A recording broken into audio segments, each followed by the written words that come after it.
All right, so just picking up where we left off last week. Sorry, I was sick on Tuesday. So we were talking about all the integer types. First of all, what does it mean for something to be a signed integer? Somebody says signed integer. What does that mean?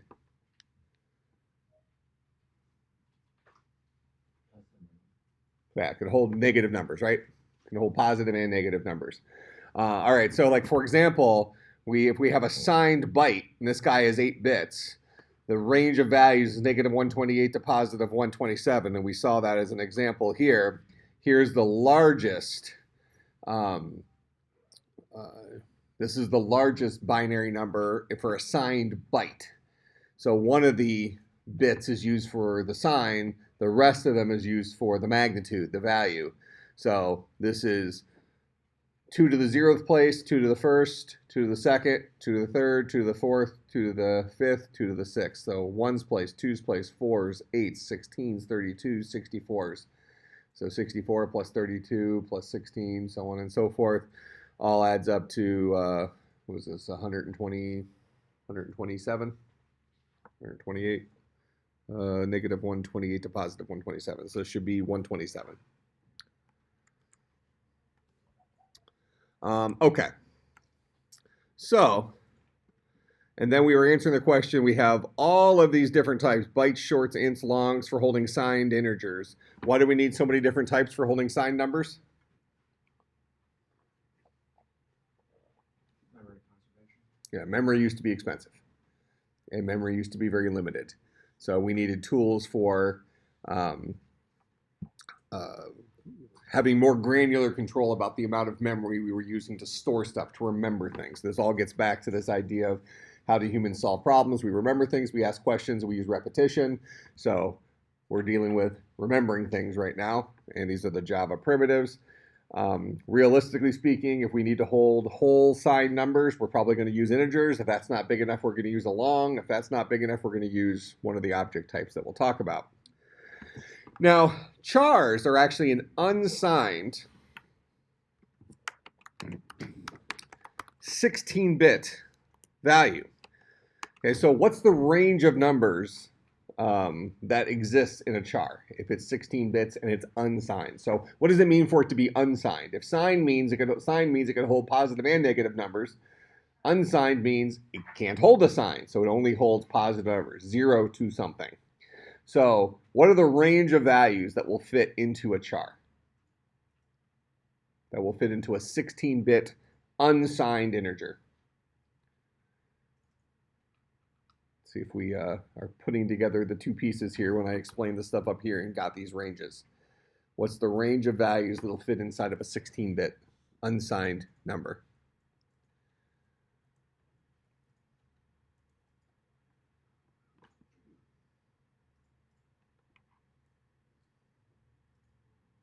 You can give me the shorthand. You don't actually have to do the math. 2 to the 16th power. So it's 0 to 2 to the 16th, which is 65,536. So there's 65,536 unique values. So the range of values is 0 to 65,535. So this is 0 to 65,535. That's the range of values that fit inside of a char primitive type. Okay? Now, realistically speaking, when we are dealing with chars, we're dealing with characters. So we're thinking about things like A and B and C and question marks and commas and that kind of stuff, right? Well, why are we representing those as numbers?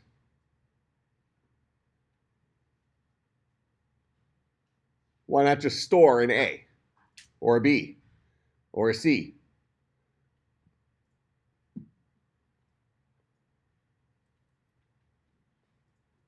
Go ahead. Because you're storing the ASCII value of it, or Unicode value,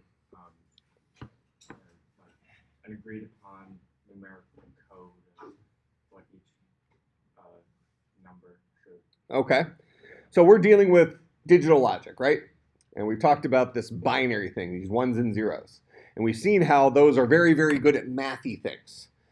Well, now we can say, what's the binary equivalent of the letter A? It doesn't work that way. This is numbers, right? So in our life, we have an alphabet, and then we have our mathy stuff, and those two we don't cross unless we're in a math class. You're dealing with variables or something, right? So we need to have a way of representing characters numerically, because that's what computers are good at. Computers are good at mathy stuff. Okay, they're good at holding bit-based values, okay, binary type values. So what we have is we have a mapping. We have this thing called a character set.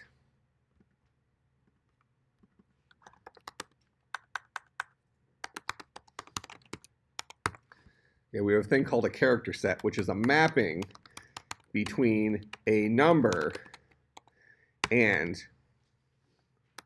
a character. So somewhere there exists this list. And in this list, we say that character 0 is this guy, character 1 is this guy, character 2 is this guy. So it's a mapping where we can go and look up. If I've stored the value 37, I can go look up on that character set and say, here's 37, what character does that map to? And that's the character we would then show on the screen. That's what the computer would show on the screen. It has to go and look it up. Okay? So you can almost think of a character set like a database. Right? It's a collection of information that's stored in an organized fashion so that we can look things up in it. All right. Now, he mentioned something called ASCII. What is ASCII? Somebody other than him.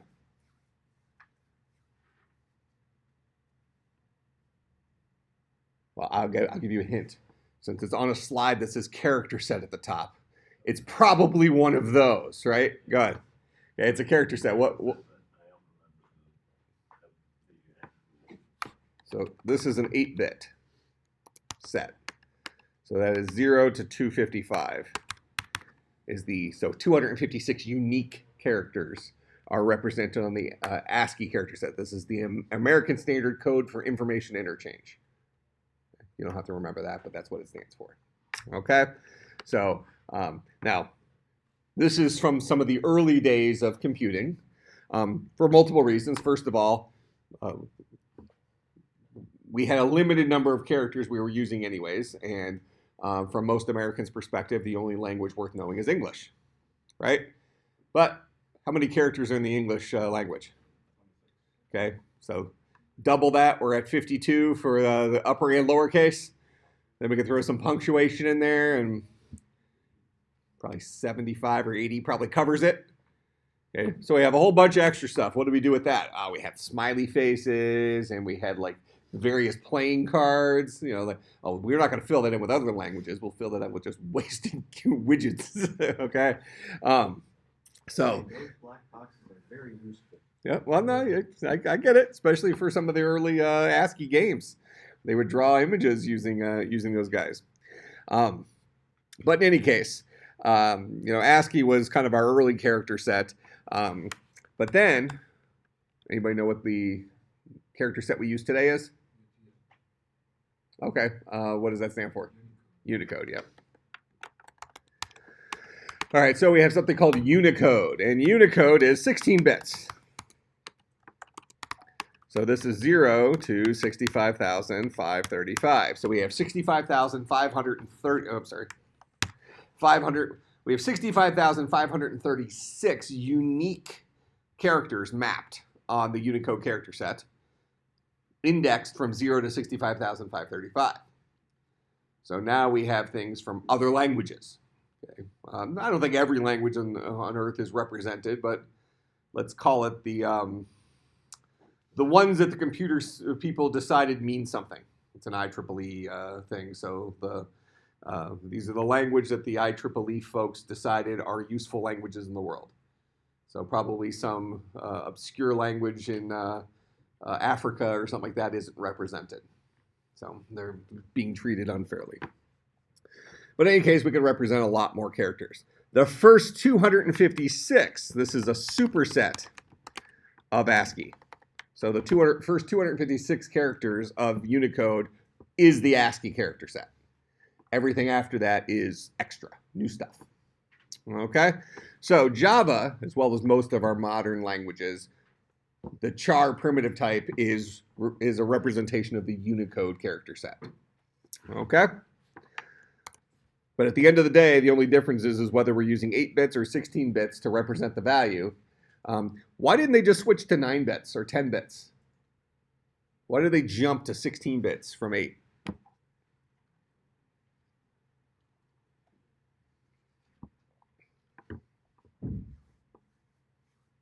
Wouldn't that have made more sense? What's the biggest value I can store in 9 bits? You can give me the shorthand. 2 to the 9th power, right? So if 8 bits is 2 to the 8th power, 256 unique characters, so 0 to 255. 2 to the 9th power is 512. So 0 to 511 are the unique characters. 16 is a power of 2. When you deal with memory registers, we're going to let's say we're storing the value for a Unicode character. There doesn't exist, and this has more to do with a practical situation. If you're building a computer and you're creating various memory buckets, okay, and from a programmer's perspective, we call these guys variables, right? But we understand that under the hood, at some point, when we write an integer, we create an integer to hold something, it's going to have to store in some piece of hardware inside of this computer, right? So somewhere in here, we have this thing called a memory register. And those things are like Tupperware containers, okay? And they're of a fixed size. Well, since we are going to build a processor that has these registers on it, we probably need to give it some, cubby holes, these Tupperware containers that are kind of multi-purpose. We can use them for a bunch of different stuff. And since the values that we use in digital logic tend to be powers of 2, because it's base 2, binary, our generic bucket size, if we're going to jump from an 8-bit bucket, the next size up is 16 bits for a generic register. So we have a couple of options. We can either say, well, we're only going to use 9 bits of the 16. That's okay. We can choose to do that. And there are examples of things in computing logic that say we're going to do that. But the punchline is, if we're going bigger than 8 bits, we're going to be using that 16-bit register. Whether we choose to only use 9 or 10 bits of that 16-bit register, that's up to us. But we're using that register.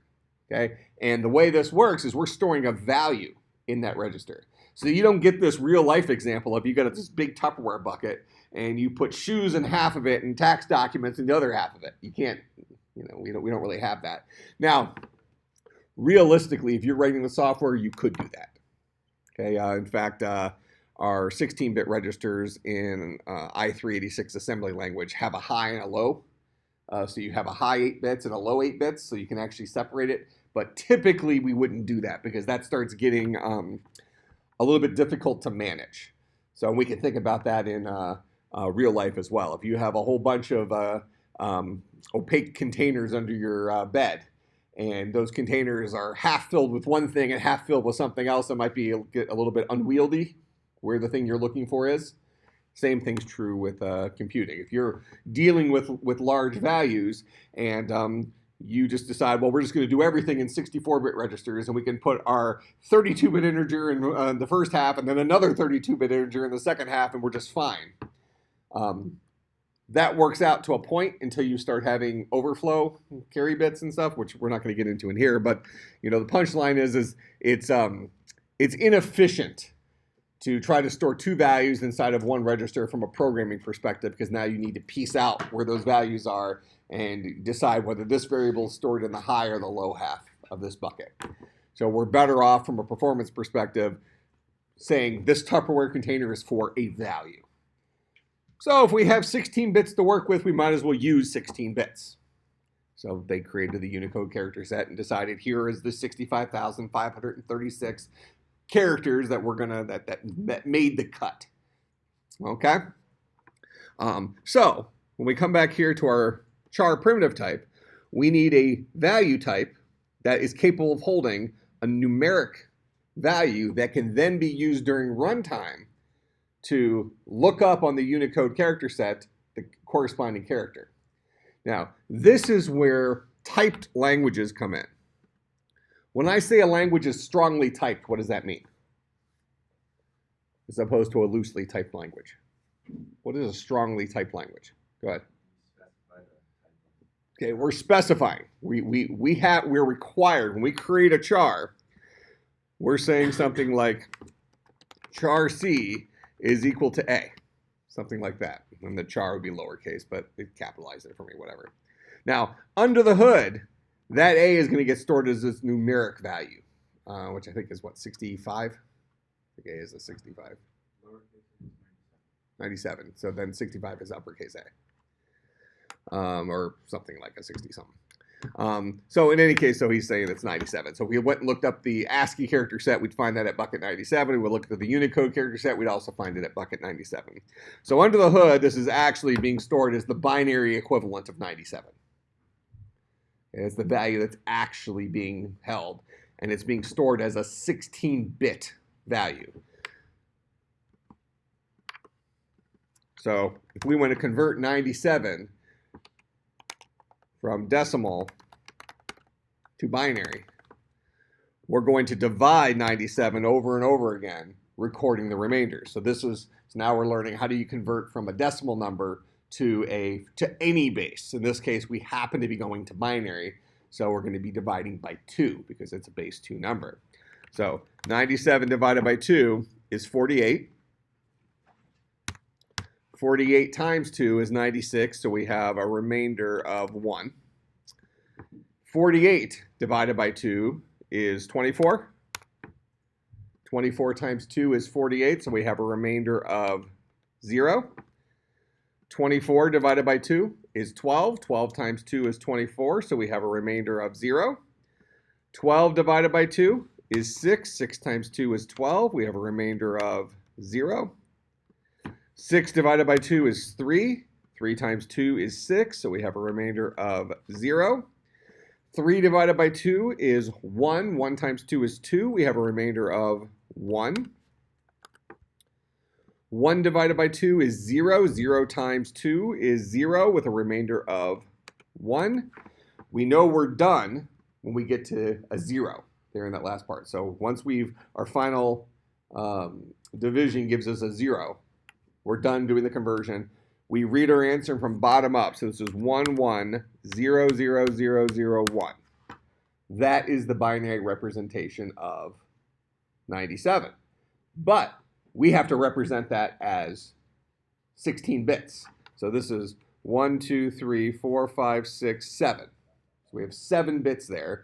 So we're going to give ourselves an additional 9 bits to give us to our 16. 1, 2, 3, 4, 5, 6, 7, 8, 9. So this is the 16-bit representation of the decimal value 97. Because throwing zeros in the front does not change the value. Why not? Why can't I just arbitrarily throw zeros out front without impacting the converted value? If I take that and I convert it back to decimal, how do you convert this number back to decimal?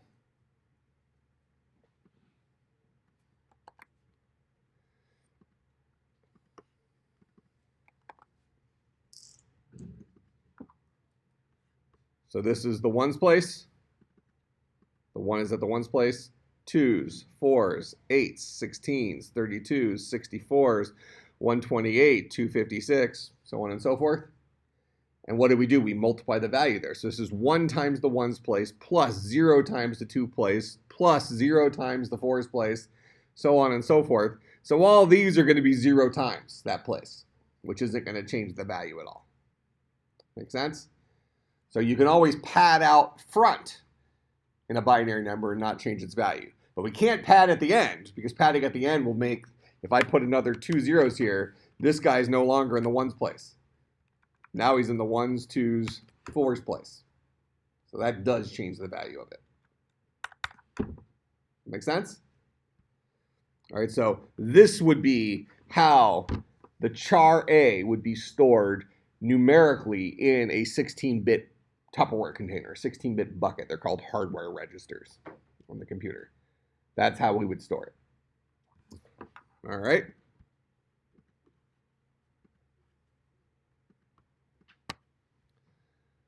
So, by being a strongly typed language, by specifying that we're going to create a variable capable of holding a character, when we then go to print that out, so for instance, for your homework today, you guys did the Hello World program, right?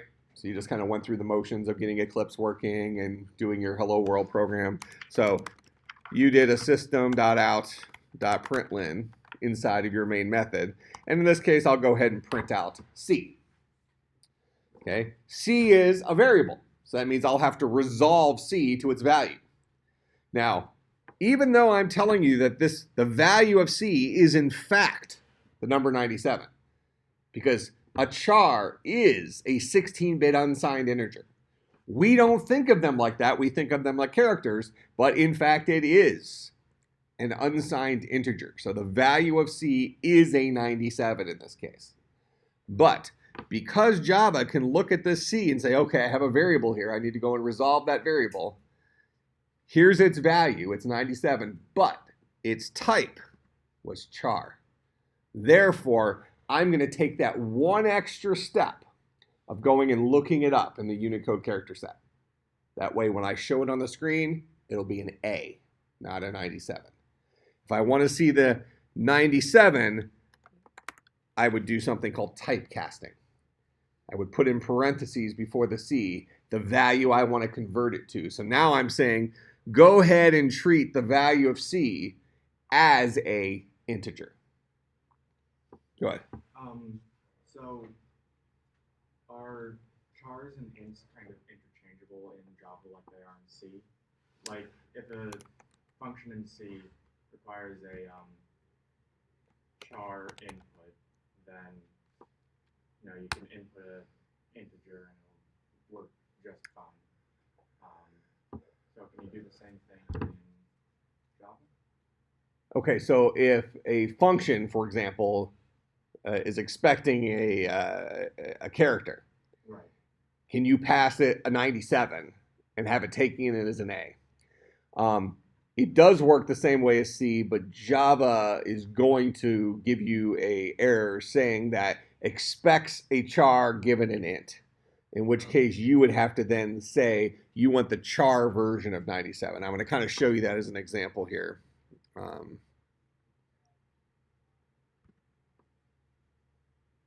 We'll just do it here on the local, doesn't matter.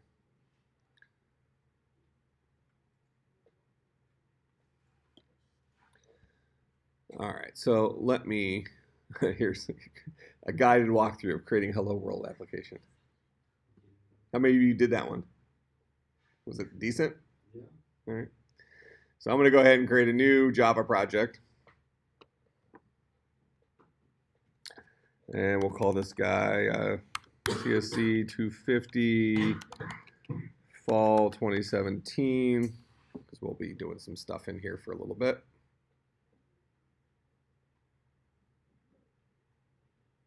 Big money. Is it working? Oh, there we go.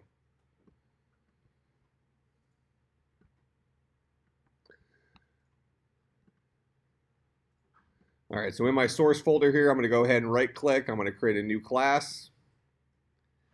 And I like calling the main thing that drives our program a driver.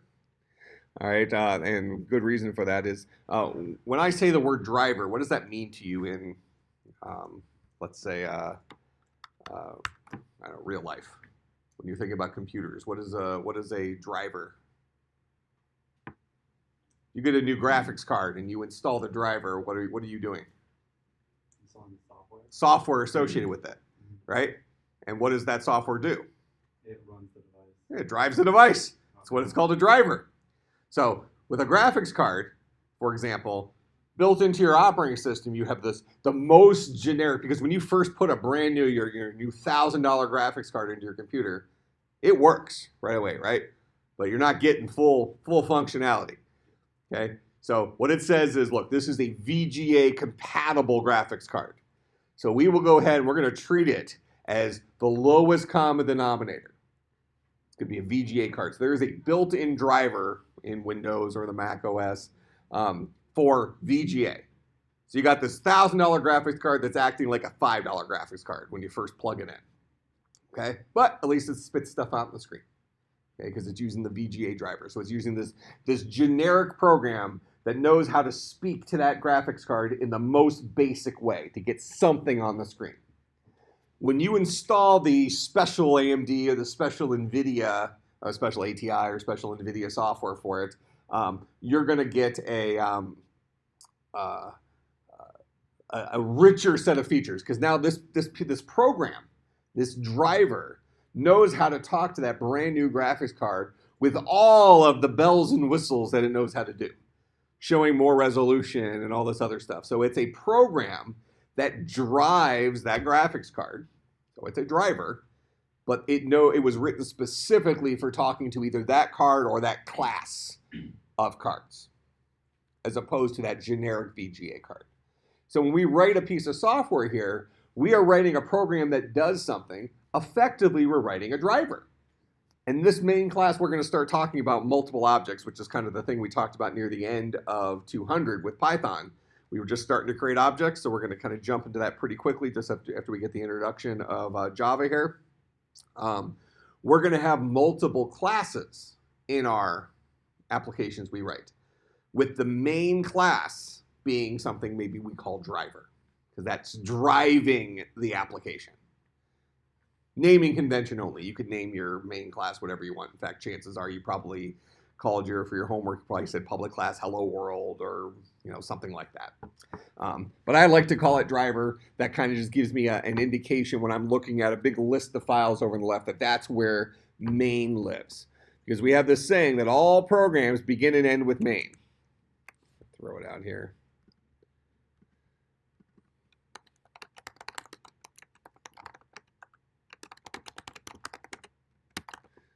Okay, all programs begin and end with main. This is something left over from the old C programming days. We saw the chart that kind of showed us the evolution of our languages. So all programs begin and end with main. Java is no different. We have a main method. So this is public static void main string array. The only thing you can change in this line here is the name of your parameter. Most of the time you see it called args, like that. And then in here you would have said system.out.println hello world, something like that. And then you hit play. I'm going to say always save resources. That way I don't have to answer this question every time. And there's my hello world. Okay, now let's talk about this a little bit. I originally called that guy elephant, and it would have still worked, because this guy is just the name of the parameter being passed into this function. Okay, now why did they originally call it args?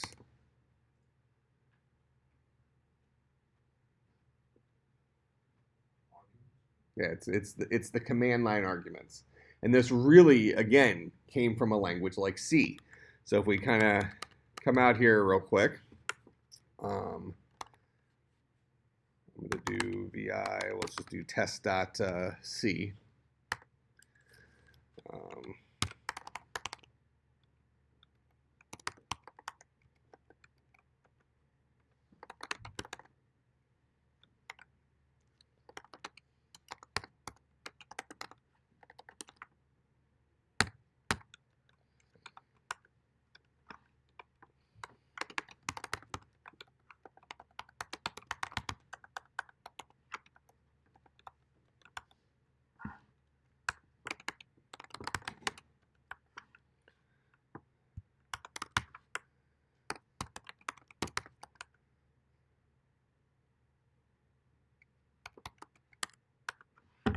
Okay, so there's my hello world program in C. Let's go back and look at that real quick. Now, even though this isn't the language we're learning, when you look at that, does it look pretty readable? Does it look Java-esque? We can kind of see how Java's evolved from this, but this is a language from 1968. Old language. Instead of system.out.println, we have printf. Same thing, right? Just name of the function's printf instead of println. All right, and this printf actually lives in this thing called standard io.h. That's why we didn't have to have crap in front of it. All right, but now the thing we're most interested in though is this top part here, this main. Remember, this all programs begin and end with main. So notice that this guy here has two parameters in this function, an integer and a crazy looking thing here, which this is the 1968 version of a string array, a collection of strings, or from our Python class, a list of strings. Okay, even though arrays and lists aren't completely identical, we'll talk more about that shortly. But for right now, let's just assume that's what that is. It's a list of strings. Okay, but this, if you were to read this, this is a char pointer. So we have this idea of something called a pointer.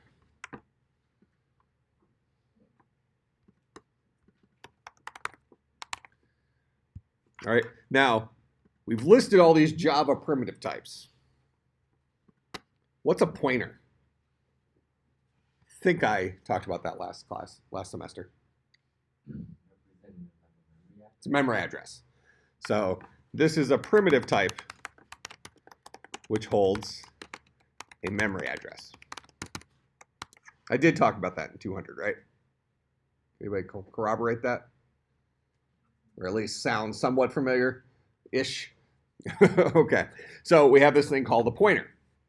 Now, a lot of textbooks, which is why I don't use the textbook in the Java class, will say that pointers don't exist in Java. They clearly existed in C and C++, as we're seeing right here. This is actually something called a double pointer. Okay, this is a pointer to a pointer. It's the memory address where another memory where a place in memory capable of holding a memory address lives. So it's equivalent of me saying, go and ask that guy the address of that restaurant. Don't go right there, go there first. Kind of inefficient, but it actually makes sense when you learn how strings work, and we'll talk about that. Okay? Well, strings and arrays, how they work. But in any case, back in a language like C, I needed two different parameters to accomplish what I can do in a single parameter in Java. Anybody know why? More of a historical question. I expect most of you won't know why, but does anybody happen to know why Java can do this in one parameter where C required two? No? Well, in C, you're kind of saying, all right, so here's how many arguments to expect, and then here's what the arguments are, and then it kind of processes it. Okay, so that's what the two parameters are for. This is the argument count, hence argc. You can call it whatever you want, but that's what the argc stands for, argument count. And these are the argument values, argv. Where in Java, it's just args, the arguments. But you can call them whatever you want. Those are just variable names. All right, but why are we doing it with two? Why didn't we just have a char pointer argv? Well, the kind of pointers won't tell you where the endpoint of this kind of loose array or proto-array is. Mm-hmm. It just tells you where it starts. Okay, so that's true. So if we're going to kind of simplify that answer, we're going to say because in a language like C and C++, arrays didn't know how long they were. They didn't know how many buckets they contained. What we did is we had this big chunk of memory, and we decided, okay, we're gonna put stuff in this memory in a very specific way, such that at the very end of this array, at the very end of this thing, we're gonna put a little symbol that lets us know we're at the end. So technically, we could pull this off without having to know what the count is. We can walk memory bucket by bucket by bucket and say, is this the end of array character? Kind of like end of line, in a word processor or something like that. We could do that. Otherwise, what we can do is we can say, look, here's how many things are in this. Here's how many things the array can hold. In this case, it'll be exactly how many things the array does hold.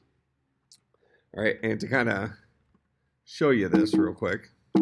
Oh.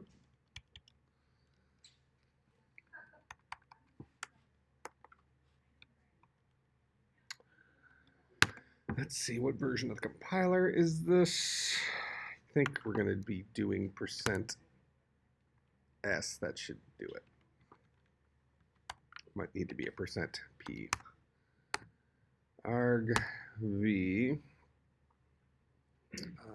Here, let's just do bucket 0. I think this should work. So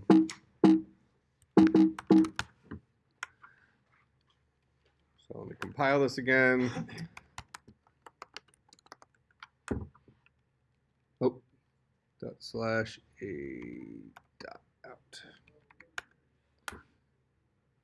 Oh, that is interesting. Notice what here. Let me show you what it what I ultimately wanted to print out first, and then I'll explain what it just did. I wanted it to print out the very first value it gets. That is the value at bucket 0. It printed out the name of the program, which was the first argument. All right. If I actually wanted to print out that cat, I actually want bucket 1. And you don't have to memorize this. This is more just showing you a historical language. All right, so I'm going to run the program. I'm going to pass it cat. The first command line argument is the name of the program. The second command line argument, that is the argument at bucket 1, is cat. So this guy will show me the cat now when I print it out. So it's showing me those values. That's what's coming in, is command line arguments. Now, when we think about our modern day programs are typically graphical user interfaces. Our inputs come in through like text boxes, stuff like that, or user inputs. We don't typically think of programs requiring command line arguments today. Because the idea, how many of you use the command line on your computer this summer? At least once. Okay. Not a whole lot of you, right? Okay. So if you're on a Windows machine, you would use command prompt. If you're on a Mac, you'd use terminal. Okay, so one you're using DOS, the other one you're using Unix. But in any case, we can get away with using our computers today almost all the time without ever having to open the command line, right? Because we double click on icons, or we open up the start menu and single click on stuff. Why save a click, right? We have file menus. We have all sorts of stuff. We interact with a graphic user interface with our applications today. But you roll back the clock a bunch of years when you turned on a computer and it was just a screen that looked like this. Every one of your programs had command line arguments. Okay? If you are using Microsoft Word on your computer, you can either double click on Microsoft Word, go up to File, go up to Open, and search for the file. Or you can even just double click on the file you want to open, and it'll pick Microsoft Word and open it, right? Well, if I'm using a command line argument, you see me use this thing. This is, let's just for the sake of argument, this is a text editor. This is Microsoft Word. This is an old command line version of Microsoft Word called VI. It's a text editor. I'm passing this guy a command line argument that is the name of the file I want to edit. This is equivalent to me opening up Microsoft Word, going to File, Open, and whatever. So it's opened up this file. Notice I don't have, even though there's a menu up here, this menu isn't part of my terminal. So I have nothing I can click on up here. This was before we had mice hooked to the computer. So I have to have command line, I have to have keyboard shortcuts for doing different things. When I'm done editing this and I want to save it, I hit the escape key, which puts it into command mode. Then I put in a colon to give it a command down here. Then I'm going to say, I want to go ahead and save this, so I'm going to write it. And then if I also want to quit, I can put a Q there. So this would be a write quit.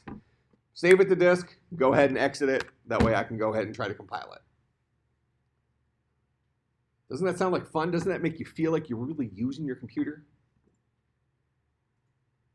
Anymore, we have autosave, right? Or when you hit the little play button in Java, it saves it for you. So this is kind of a throwback. But in any case, in an older language like C, lists, arrays, we're going to start calling them arrays here pretty quickly, Arrays did not know how many elements they had in them. That's why we needed that second parameter to tell us how many elements were passed in. Okay? Going back to Java here, Java arrays do know how many elements they have. Realistically speaking for us, though, very, very, very, very rarely will we ever need to use this variable. It's part of the syntax for Java because Java came from C++, which came from C, and we technically can use command line arguments in Java. But, and if you want to see the flip side of this, let me just steal this code real quick. I'll go out here. I'm going to do vi driver.java. I'll go ahead and paste that code in there.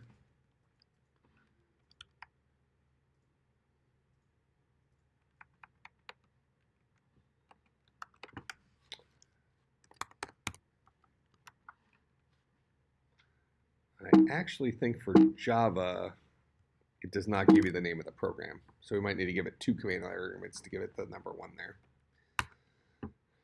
All right, so you could write your Java program out the command line like this. I edited the file just like I did my C file, except the suffix on it is .java. Then I'll do javac, that's the name of the Java compiler, driver.java. It's going to compile it, and then what it just did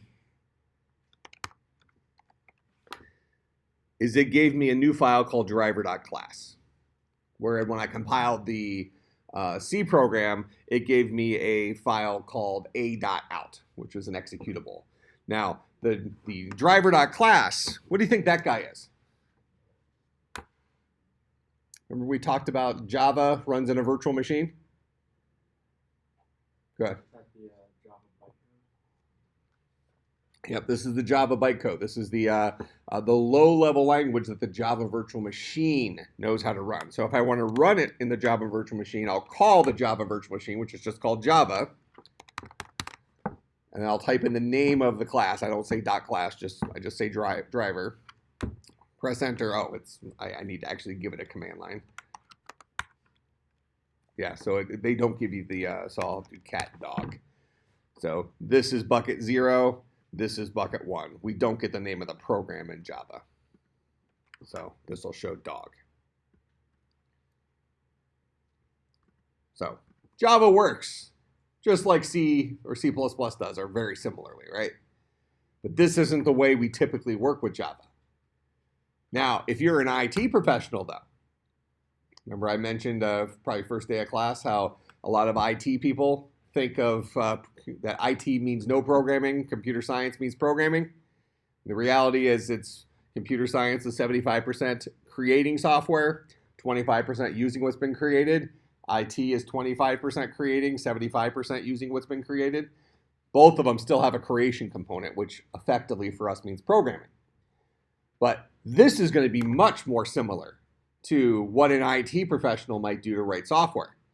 You're going to be remoted into some switch somewhere that's underneath the floorboards halfway across the building, writing code like this.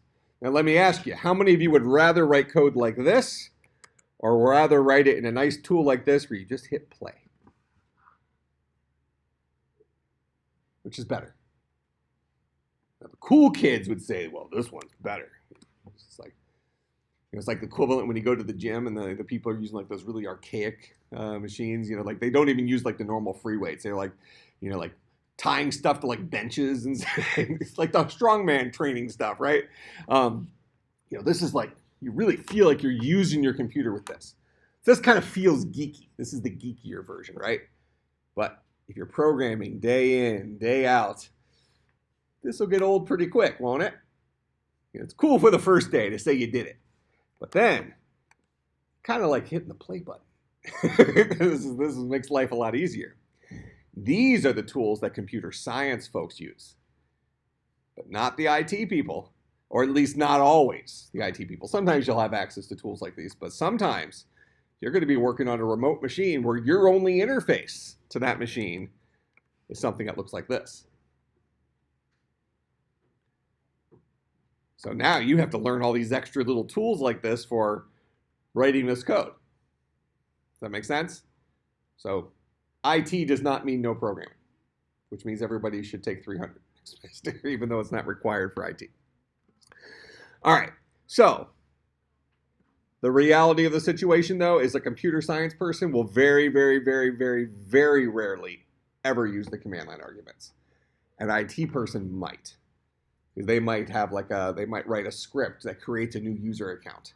Or maybe they pass into it the username and the password of that user account they want to generate or something like that. So they might have to give it a couple of command line arguments. Where typically, and we're going to see this, at least the second half of the semester when we're writing Android applications, if we want to have a username and password, we'll give 2 little text boxes for them to put in a username and a password. And then life goes on. That's the way we get the stuff in rather than command line arguments with modern computer programs. Okay, so now let's look at some variables here. So if I say int I is equal to, we'll give this guy that 97. We'll say char C is equal to an A. So I've defined a couple of variables, and did we give the generic syntax for variables yet? I thought we did. Nope. Generic syntax for variables in Java is type, followed by name. I think we did. Optional equals value. Maybe it's before the stuff up there. Yeah, we've got that. Got it somewhere, and then I probably said something like, usually you would write the optional part like this. Yeah. All right. So technically, we can do something like this. We can say char D, and then D is equal to B. We can do that in 2 separate lines if we want. But most of the time, you'll probably create variables, and you'll go ahead and give them an initial value.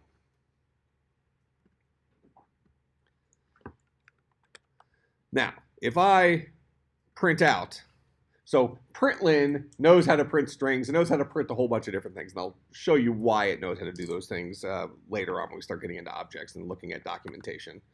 But I'm going to go ahead and tell it to print out I. We'll just leave it at that for right now. So what's the value of I? It's a 97, right? So when I say print out I, it's going to say, okay, what is this guy? Well, it's not a number.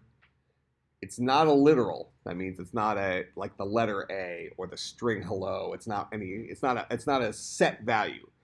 It must be a variable. Therefore, I have to go and take the lid off that container and find out what lives inside. Now, so I'm going to say it's a variable, but I can immediately ask myself, well, what kind of variable is it? It's an integer because this is a strongly typed language. Java forces us to say what kind of value lives in there. So I have a variable named I that holds an int, and the value it currently equals is 97. So I will resolve to a 97 here, and it's going to print out a 97. Now, if I want to convert that 97 to its char type, I'll go ahead and typecast it to char. So now I'm saying, Java, even though I know I originally defined I as an int, I want you to treat it as a char. Just right now. I'm not converting it. I'm just treating it as a char for right now. And that'll give me the A. That make sense? Similarly, if I say I want to print out the value of variable C, it's going to say, okay, C must be a variable name because it doesn't have, it's not a number, it doesn't have single quotes around it, it doesn't have double quotes around it. It must be a variable name or an error, one of the two.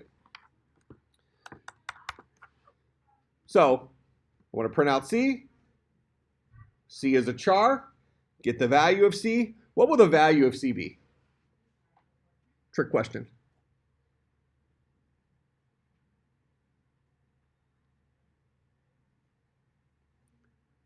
The value of I was 97, correct? What's the value of C?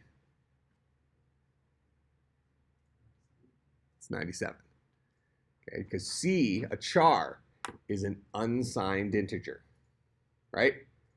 But because its type is char, when we go to print it, this guy knows to go and look it up on that Unicode table. So we'll actually get the A. But if I say, look, I don't want you to treat this guy as a char. Instead, I want you to treat it as an int.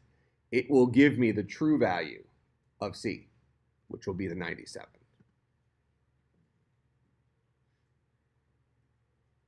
Make sense?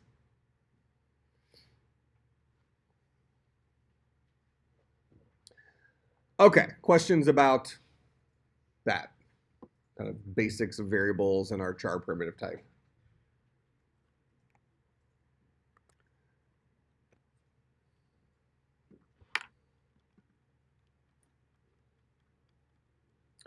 All right, so then we get down to floats and doubles. Floats are kind of like ints. Doubles are kind of like longs, but for floating point numbers like 3.14, that kind of stuff. So a float has a smaller footprint. A float is 32 bits before the decimal point, 16 bits after the decimal point.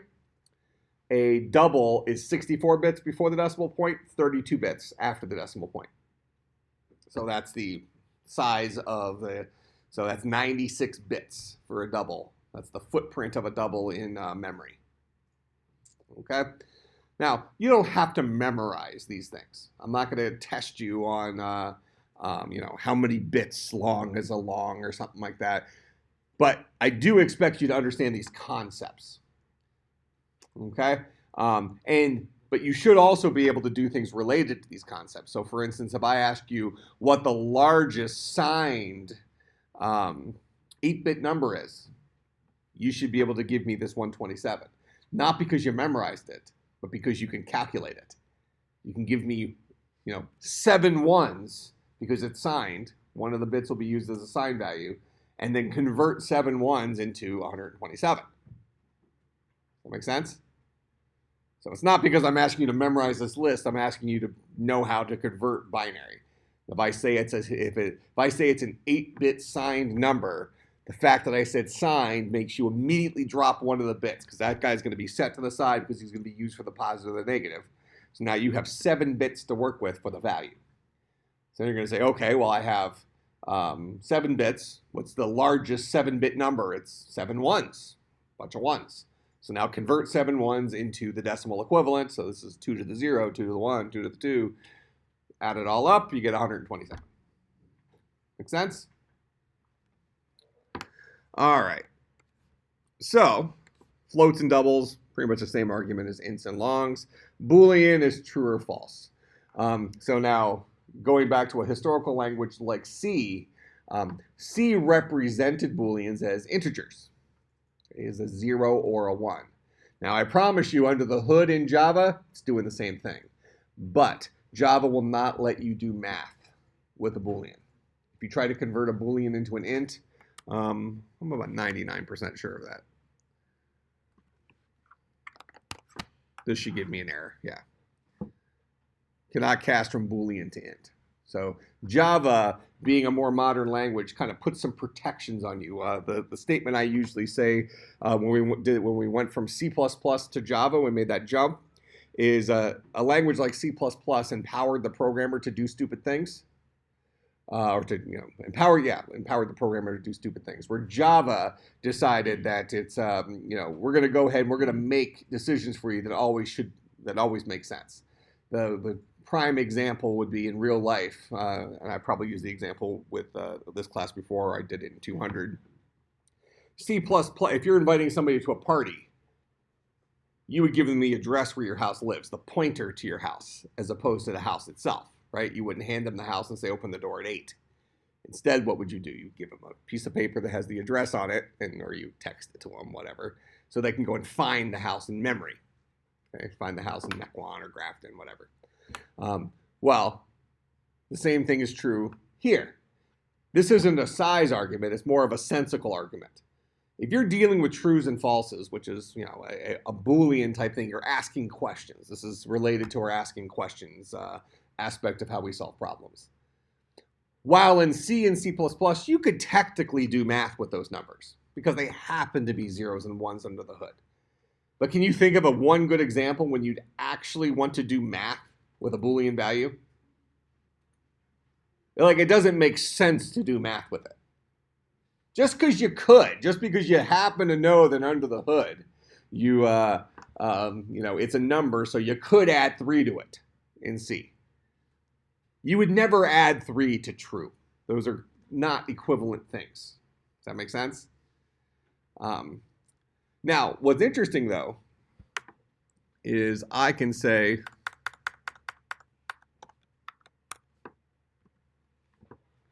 I could add 3 to C. What do you think that'll print out?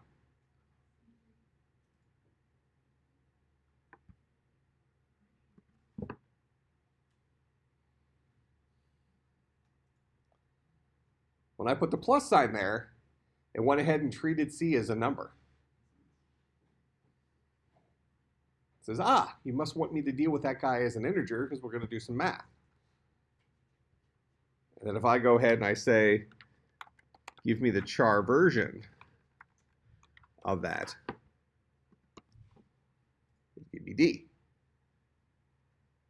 3 letters further into the alphabet. Make sense? Why is that? Because I think you'll find if you look at the Unicode character set, the alphabet's in order. 97 is A, 98 is B, 99 is C, so on and so forth. So you can do math. Now, if you just keep adding to it, you'll eventually run out of alphabet.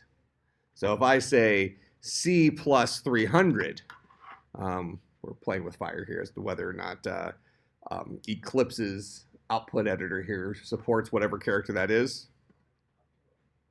Yeah, so this is I'm guessing, I think that's a Greek letter. Does anybody know what letter that is?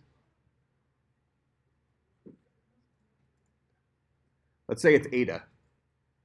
Since nobody knows, we'll just assume I'm right. Alpha, beta, gamma, delta, epsilon, zeta, eta. Yeah, this is Eta, clearly. So this is, and it might not even be a Greek symbol. I don't know, but this is clearly not one of the things that we're very familiar with, right? And if anybody's a math major in here and doesn't know this guy, then it's not one of those common, lambda or epsilon or something like that from math. So, but clearly this is something new. Just because I went down the street 300 spots in the Unicode character set. All right, kind of makes sense? That guy works? Okay. But what I was saying is what's kind of interesting is it will let you do math with characters, but it won't let you do math with Booleans. Does that make sense?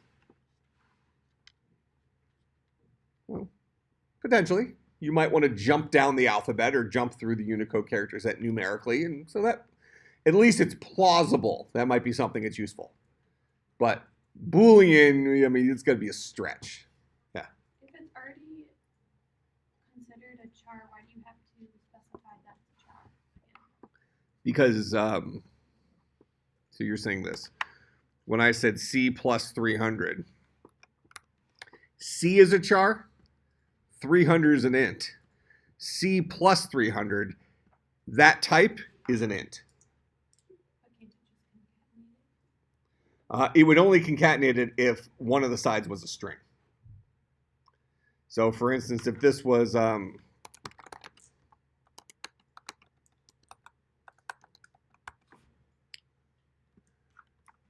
and I said S plus 300, this would give me A followed by 300.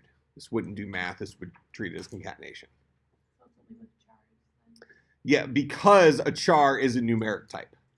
Yeah, I mean, so it ultimately comes down to how it's represented. Since a char is a numeric type and Java allows math with chars, does it would make sense? The result of math would either be an integer type or a decimal type, float or double. Okay, so when I said C plus 300 here, even though C is a char and 300 is an int, the result of these guys being added together is an integer type. So if I just print it out, it gives me the integer type. If I want to then convert that integer type back to char, now you could also do it this way. You could say C plus the char version of 300. I think that'll work, won't it? So I have to maybe wrap this guy in.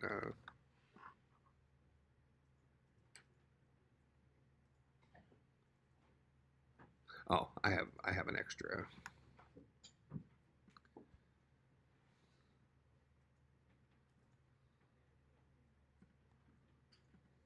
There we go.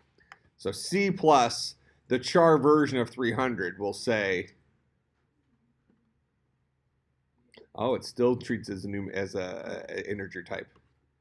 So a char plus a char is still an int. And then I'd have to convert it back to a char in order to get the character version of it. So the second I use the plus sign for mathy stuff, the output's never a char. The output's an integer type. Now, again, this is not going to be a really, really, really common thing to go through, do math with chars.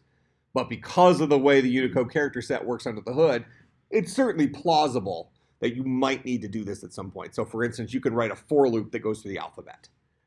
Something like that, where you go from A to Z and print out each character, and it'll do the math. So, you might want something like that. Okay, but Booleans, can't do math with Booleans in Java, but you could in older languages. These are those things where, so I kind of make this argument to folks that programming is a skill set, right? So a lot of us in here know Python. Some of you have had some other languages. What we're looking at here is just some small caveats between different languages, right?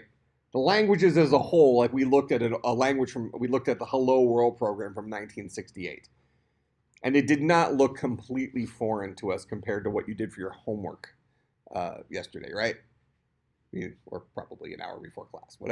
Whatever you did that homework, an hour before class, 3 minutes before class.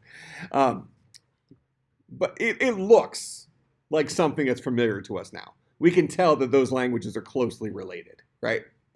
Right. So programming is the skill set we're learning here. The language that we're using, they just have little idiosyncrasies. You might say, oh, I used to be able to do this in this other language. Now I have to do it a little different in this one just because, they've said, well, it doesn't make sense to do it this way. So now I got to follow a new rule. Sometimes usually with the newer the language, the more kind of bound you are by some of the rules. Like there's some, like the phrase I say relatively often is that a language like C++ and also C let you do this, kind of it empowered a programmer to make poor decisions because it allowed you to directly manipulate memory. Now, at the same time, it also gave you a pretty good power tool where if you kind of knew what you were doing, sometimes it might be helpful to manipulate memory. And you can do that in a language like C and C++, but in Java you can't because it locks down the memory. So sometimes you're kind of a little bit handcuffed in some of our modern languages from pulling off, a really tiny little set of like old magic tricks you might be able to pull off. Now, at the same time, I might also argue that some of those old magic tricks might have been very difficult for somebody who was taking over your code to follow. Because a lot of times they were like based on like weird math tricks. Where, let's say you have two people, one person's had like a zillion math courses and knows, some crazy math formula stuff that, isn't really common knowledge. So they might manipulate something in such a way that actually gets them to an answer and they might understand it, but you put it in front of 100 other developers and like none of them get what he was doing. So you can look at that two ways. One, it's job security because nobody can read your code. So if anybody's going to update it in 6 months, it's going to be you. So, they can't fire you. But realistically speaking, especially in today's world, as our software applications keep getting larger and larger and larger, now you have teams of hundreds of people working on the same application in some situations. It wouldn't be uncommon for you to have to pick up on a project that she wrote 6 months ago. So now it would be in both of your best interest because you might be picking up his project from 6 months ago. It would be in your best interest to have your code documented well and also written in a way that's relatively clear. All right, and that's usually where I get down to this argument where, so let's kind of jump into that example. Let's do this. I'm going to introduce a couple of other things. All right, so I'm going to go ahead. I'm going to print out I. This will give me the 97, right? Okay. Now I'm going to go ahead and print out I plus 1.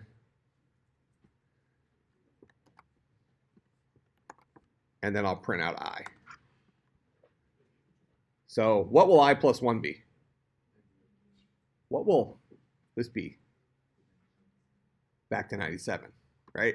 Because this boils down to a value that's 1 larger than I, but does not change the value of I.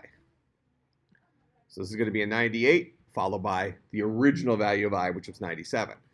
If I want to change the value of I have to use the assignment operator. So I would say I is equal to I plus 1. That will modify I to be a new value that's 1 greater than it used to be. So I'm saying I gets the value of whatever's on the right-hand side of this assignment operator of I plus 1. I resolves to 97. 97 plus 1 is 98. So we're going to assign a 98 back into I, overwriting what used to be in that memory location. So now we'll have a 98 and a 98. Make sense? Similarly, I can say I plus plus, and that will add 1 to the I, also changing it. So we can say that functionally, I equals I plus 1 is the same thing as saying I plus plus. So there's our 98, 98. So if that's the case, what will that print out?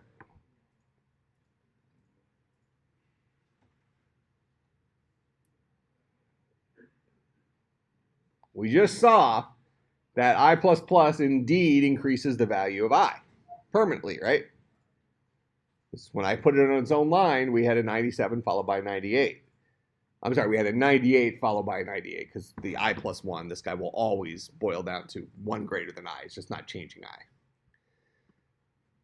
When I had I plus plus in its own line and then I printed out I got a 98 out of it because it did permanently change. But now I'll get a 97. But we'll see that I did actually change to 98. The alternative is, if I say plus plus I, if I put it before the I, now I'll have the 98, 98. So we have this plus plus operator.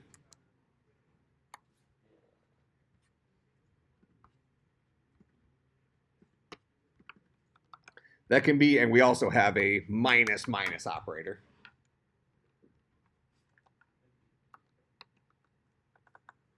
That's about the best I can write it in here. It joins them together. Well, whatever. That's the minus minus operator. Trust me. So the minus minus operator. These guys can go before or after the value that we are updating. So A is equal to A plus 1. Just roll with the capitalization here. Is the same thing as saying A plus plus, which is the same thing as saying A, or saying plus plus A. Functionally, all three of those are identical to each other. But if I'm going to use these guys in line, like we just saw a minute ago, whether the plus plus comes after the A or plus plus comes before the A does change the behavior of that. A plus plus says, give me the current value of A immediately, but then as a side effect, actually increase the value of A permanently. So in here, if I say I plus plus, this line here says, give me the current value of I right now. So I'll print out the current value of I. But then as a side effect, make I 1 larger than it used to be permanently. So this will give me the 97, but I then becomes 98. Give me the current value of I immediately. As opposed to plus plus I, which says immediately increase the value of I, and then give me the value. So plus plus coming before says increase before. Plus plus coming after says increase after. Make sense? Now, that's not an overly difficult concept to remember, is it? But I would recommend never writing that in code. If you want I to be bigger than it used to be, pick your poison on its own line. If you want to say I is equal to I plus 1, you want to say I plus plus, you want to say plus plus I, you can actually also say I plus equals 1. That's another equivalent. It's called a compound operator. They all do the same thing. But if you have them on their own line, it doesn't matter what order it occurs in. Right? Because when we got to this line, it was already done. Whether you had the plus plus beforehand or plus plus after, it didn't matter. I recommend always doing that. That doesn't mean that it's a really difficult concept to remember, and it's probably reasonable to use the plus plus or minus minus in line, but you'll never be wrong if you want to increase something to put it on its own line. It'll never be incorrect to do that. So you might as well take the extra line and just do it. Okay, I think a lot of times programmers have this mentality that they want to do something in less lines of code. And maybe historically there was some value to that because you did have a storage issue where, the more times you press enter, the more characters you're technically storing. So the more stuff you can fit in one line, the better. We don't have that anymore. Our bigger goal should be writing readable code that somebody else can understand what it's doing and not have to be possibly faked out by a plus plus coming before, a plus plus coming after, because they happen to either not know about that or they had kind of forgotten the little rule associated with it. That kind of makes some sense. Okay. So